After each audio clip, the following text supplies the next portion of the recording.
అన్న. ఇప్పుడు 10 ఏళ్ల క్రితం సినిమా షూటింగ్ చేస్తున్నప్పుడు అర్జెంట్గా పరిగెడుతున్నాం. ఎక్కడికంటే ఎయిర్పోర్ట్ కన్నా, ఎక్కడికంటే సింగపూర్ అన్న. ఎవరితో అన్నా ఫ్రెండ్స్తో అన్నారు. ఎవరా ఫ్రెండ్స్? ఏంటి సింగపూర్ ఇది నాకు తెలియాలి. నేను అబద్ధం చెప్తాను. ఫ్రెండ్స్ అంటే ఫ్రెండ్సే, జెన్యున్ ఫ్రెండ్సే. ఎందుకంటే అబ్రాడ్ వెళ్ళినప్పుడు పాస్పోర్టు టికెట్ అవన్నీ ఉంటాయి కదా అవన్నీ. సో ఫ్రెండ్స్ అంటే ఫ్రెండ్సే. అది సింగపూర్ వెళ్ళామంటే కంపల్సరీ ఫొటోస్ ఉంటాయి కదా, ఫ్రెండ్సే అంతేగా. మీరు కావాలి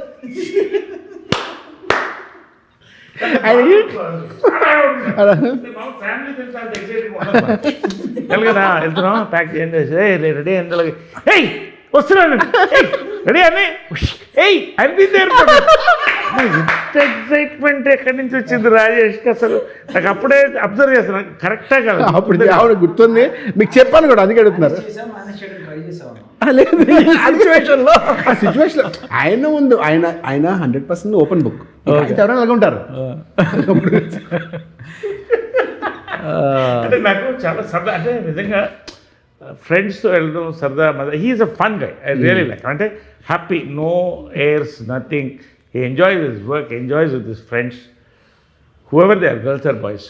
So that really is a happy man. So I think lucky to be you. Ante. Thank you, sir. Thank you. I'll take it as a compliment. Take it as a compliment. వేరే మార్గం లేదు కాబట్టి చెప్పండి అన్న. పొలిమేర 3తో మనం ఎటు block buster కొడతాం. What next after పొలిమేర 3? అంటే అలాగా పొలిమేర 3 అనేది అట్లీస్ట్ 1 year పడుతుంది అన్న. అంతే కదా. ఇప్పుడు స్టార్ట్ అయితే 1 year పడుతుంది. సో ఆ 1 year తర్వాత ఆబ్వియస్లీ పొలిమేర 4 ప్రిపేర్ అవుతాం. అవుట్ ఆఫ్ పొలిమేర లేదన్న. నిన్న సినిమా స్టార్ట్ అవుతుంది, అది కూడా సినిమా స్టార్ట్ అవుతుంది కదా. సో ఆ 2 పొలిమేర రిలీజ్ అయిన ఒక 3 monthsకి 4 monthsకి అది రిలీజ్ అవుతుంది. అది కొంచెం పెద్ద సినిమా. అది అంటే పొలిమేర ఇంకా పెద్ద సినిమా. అంతరే పొలిమేర అంత పెద్దది కాదు, కానీ ఇది కూడా కొంచెం మంచి బడ్జెట్ సినిమా అనమాట. సో దాని గురించి అది starts in April, May start అవుతుంది కాబట్టి నెక్స్ట్ పండగ next year March, February release అవుతుంది. దాని కొంచెం ట్రాన్స్ఫర్మేషన్ అది అవ్వాలి, దానికి need some time for that. That's it.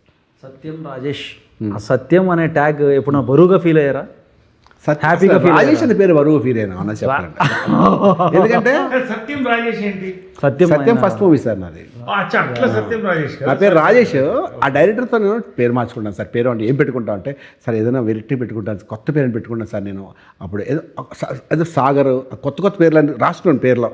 రాసి పేరు పెట్టుకుంటాను సార్. పేరు పడితే ఎందుకు అవన్నీ వేస్ట్, ఈ సినిమా తర్వాత నీ పేరు లైఫ్ మారిపోతుంది. రాజేష్ అంటే 10th classలో మా నాన్నగారు అడిగారు, రాజేష్ ఏంటి డాడీ అసహ్యంగా, మంచి పేరు పెట్టచ్చు కదా. రాజేష్ అంటే పెద్ద హీరో పేరు రాని ఏ హీరో రాజేష్, రమేష్ అంటే కొన్ని పేర్లు కామన్ నేమ్స్ కదా. నా ఫ్రెండ్ ఒకటి పేరు, ఆడి పేరు కుషాల్. అరే భలే ఉంది కుషాల్ పేరు అనుకున్నాను. అరే ఆడు మార్వాడిరా, వాడిలాగే పెట్టుకుంటాను నేను మా నాన్నగారు. సో అలాగే నా పేరు రాజేష్ అన్నప్పుడు సత్యం రిలీజ్ అయిన తర్వాత సత్యం రాజేష్ బాగుంది అనిపించింది. మీకు సత్యం రాజేష్ బాగుంది, బాండింగ్. ఆ పేరు కూడా ఎవరికి ఉండదు ఇంకా, అది సత్యం అలాగే బాగుంది అంతే. సో అది సార్. అనన్యకి, మీ పాప అనన్యకి మీరు ఇచ్చిన బెస్ట్ సజెషన్ ఏంటి? నేనా? మీరు అరే నేను ఇచ్చాను, మామూలు సజెషన్ ఇవ్వలేదు, లైఫ్ టైం ఇది గుర్తుండి చేసుకుంటుంది పాప అనే సజెషన్. నేను ఆడపిల్ల కదా, సజెషన్స్ ఇవ్వను. ఓకే, తను నచ్చినట్టు ఏం చదువుకుంటుంది, ఏం చేయాలని చేస్తుంది, తనకి ఏం కావాలో ఇస్తుంది. సజెషన్స్ ఇవ్వండి, ఎందుకంటే గైడెన్స్ అంతే. తండ్రి గారి గైడెన్స్ తప్ప నేను లాట్స్ అలా ఏం ఏం చదువుతాం అంతే. ఎవరు తీసుకోవట్లేదు మా ఇంట్లో, కదా ఎక్కడ గైడెన్స్ అనేది లేదు. ఆ గైడెన్స్ అనే వర్డ్ పోయింది, అది ఓల్డ్ వర్డ్. అది మీకు వచ్చిందా సార్? ఎవ్రీ వీక్ మా పాప ఆయన ఫోన్ చేస్తారు. కాదు ఇక ఇంకా రాజేష్ అన్న ఏమో మనందరం ఎందుకు, అసలు ఏ సినిమా రిలీజ్ అయినా ఫస్ట్ వెళ్ళిపోవాల్సిందే ఫ్రైడే. ఫస్ట్ ఎవరికి ఫోన్ చేస్తారు అనుకున్నారు? వంశీకి ఫోన్ చేసి, అన్నా బ్రో మాకు 7 tickets కావాలి బ్రో. ఎక్కడికి కొన్ని సినిమాలు అయితే అక్కడెక్కడో ఆర్టీసీ క్రాస్ రోడ్స్ థియేటర్ కావాలి ఫ్రెండ్స్, అక్కడ కాదు వద్దమ్మా అది మంచిది కాదు, మనకి ఏం తెలుస్తుంటే లేదన్న, నాకు అక్కడే కావాలన్నాడు. రీసెంట్గా అంటే కొన్ని ఇయర్స్ బ్యాకే చిన్నప్పుడు ఆ సత్యంలో 2 మొక్కజొన్న బొత్తులు అని తిందో దానికి ఊగిపోయాను. అప్పుడు తెలుసు అసలు మేమందరం హ్యూజ్ ఫ్యాన్స్ చాలామంది ఆ రిలీజ్ అయినప్పుడు. తర్వాత రిలీజ్ అయింది ఏంటంటే అది మీరు 40 ఇంకేమన్నా పాడారు పాటని. అవును, దాని గురించి అసలు ఎక్కడన్నా మీరు అది రాజేష్ అన్న వెంకీ అన్న పాడారు. పద్ధతి సత్యం రాసింది నేను. సత్యమన్న దెబ్బలకు లైట్ వేస్తూ లైట్ ఆఫ్ సాంగ్ రాసింది ఆ థాట్ వైజాగ్ లో పాట అది. Okay okay. నేను మొక్కజొన్న పత్తులున్నాయి తిందువా, నేను మార్కెట్ల మధ్యన పడుకుందువా, అది పాట. ఓ రాత్రి 10 గంటలకు డిన్నర్ అని బూతు పడ్డది, దాన్ని కొంచెం అలా మార్చి ఇలా మార్చారు. అది అది ఎవరికి తెలియదు, ఆల్బమ్ రిలీజ్ అయ్యింది అంతే సార్. బాగుంది.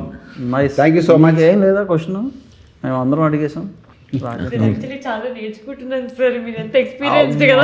నీకు ఆల్ ది బెస్ట్. జెన్యున్గా నువ్వు చాలా కొత్తగా ఉన్నావు, నీకు సక్సెస్ఫుల్ కాబట్టి నువ్వు ఇలాగే ఉండు. ఇలాగే నీ డాన్స్ వచ్చా నీకు, వెరీ గుడ్. కాబట్టి తిరిగిలేదు అందులో, నీ హార్డ్ వర్కే నీకు పే చేస్తావు. నువ్వు ఇప్పుడు సక్సెస్ఫుల్ కాబట్టి ఇంకా మంచి మంచి సినిమాలు చేస్తావు. Thank you so much. And problem ఏంటంటే నువ్వు బాగా టైర్డ్ అయిపోయని చెప్పి నీ సినిమాకి నువ్వు అసలు ఏం మాట్లాడలేదు. ఏం మాట్లాడు, బలవంతంగా మాట్లాడుకున్నావు, కామ్గా ఉన్నాడు. అయ్యో కాదన్నా, సంథింగ్ ఒక 2 minutes మాట్లాడు, అంటే అట్లీస్ట్ ఎడిటింగ్లోనే వేసుకుంటారు ఒక చిన్న 2-3 మధ్యలో ఏదో అడిగినట్టు, అంతే కదా సార్? అదే సార్ మీకు లాస్ట్ క్వశ్చన్ అయిపోయిన తర్వాత మీరు చెప్పిన తర్వాత ఫుల్ ఎంజాయ్ చేశానన్న సినిమా చేస్తున్నంతసేపు. నరేష్ సార్తో, వెన్నెల కిషోర్ అన్నతో, సుదర్శన్తో కూడా అవుట్ అండ్ అవుట్ ఉంటుందన్న. శివాని అందరూ నవ్విస్తారు, అందరికీ మంచి బ్యాక్ స్టోరీస్ ఉంటాయి, ఎవరు డిసప్పాయింట్ అవ్వరన్నా. చాలా చాలా చాలా గట్టిగా నమ్మకంతో ఉన్నాను. అండ్ నమ్మకంతో ఉన్నప్పుడు ఇది రిలీజ్ టైంకి ఇది మరి కరెక్ట్, ఇందాక ఆయన చెప్పినట్టు వంశీ గారు కరెక్ట్ ప్లేస్మెంట్ ఏదో మిస్ అవుతుందని అన్నారు కదా. ఈయన ఎప్పుడైతే వచ్చారో కార్డ్స్లో నిజంగానే సినిమా మారిపోయింది. ఇక అక్కడ ఉన్నాను కదన్నా, నేను అక్కడ ఉండి టెన్షన్ పడుతున్నాను. నేను తమిళనాడులో ఉండి ఈయన ఎప్పుడైతే తీసుకున్నారో న్యూస్ వచ్చిన తర్వాత ఓకే చేయండి ఇంక షూట్ ఇంకంతే. ఇంకా అందుకనే ఎక్కువ ధైర్యం, సినిమా బాగా వచ్చిందని ధైర్యం, ఇంకొకటి ఆయన తీసుకున్నారు రిలీజ్ చేస్తున్నారు నేను ఇంకా ధైర్యం. జస్ట్ ఫర్ కాన్వర్సేషన్ సేక్ ఈ సినిమా కొట్టి తీరాల్సిందే, ఇది కాకపోతే this or now or never అని అనిపించిన మూమెంట్స్ ఉన్నాయా ఈ సినిమా అప్పుడు, ఈ సినిమా చేసేటప్పుడు? అవును సార్, అంటే ఇది సినిమా మనం ఎక్కించేటప్పుడే నాకు కొన్ని ముందు సినిమాలు అర్థమైపోయి బాబాయ్ ఏంటి పరిస్థితి కెరీర్ది అని చూస్ చేసుకుని ఎట్టి పరిస్థితులు ఇది పడాలి ఈ టైంలో అని, ఇది ఇప్పుడు పడకపోతే ఎటు వెళ్ళిద్దా కెరీర్ అన్నట్టు అన్న దాంట్లో చూస్ చేసుకుని చేశానన్న. అందుకనే స్లో డౌన్ చేశాను ఇయర్ కూడా. మరి ఇంకా దేవుడు భగవాన్ చేతిలో ఉందన్న. ఇంకా నాకు డౌన్ అవుతున్నప్పుడు నరేష్ సార్ 2-3 డేస్కి ఒకసారి ఫోన్ చేసి, మా సుహాస్ నువ్వేం టెన్షన్ పడ మాకు, అది థ్యాంక్ యూ సార్, నాకు ఇప్పుడు బూస్టప్ వస్తుంది సార్ అని. బూస్టప్ రావడం నువ్వు ఫిక్స్ అయిపో అని చెప్పి ఆ ఇండస్ట్రీకి బూస్టప్ ఇస్తారైనా. అవును. ఇవాళ సార్ గురించి ఒక ఎవరు రామ్ చెప్పాడు, సాయిరామ్ అబ్రాజ్, తను చెప్పాడు అనమాట. నరేష్ గారిది మనం తీసుకుంటే ఒక అడ్వాంటేజ్ కూడా ఉంటుంది. ఈయన 10 సినిమాలు చేస్తుంటే మిగిలిన 9 సినిమాల దగ్గరికి వెళ్ళి ఆ సినిమా అదిరిపోయింది అని చెప్పి మనకు ప్రమోట్ చేస్తారు మన మూవీని. ఇంతకంటే బెస్ట్ ప్రమోషన్స్ మనకి ఎక్కడ దొరకదు.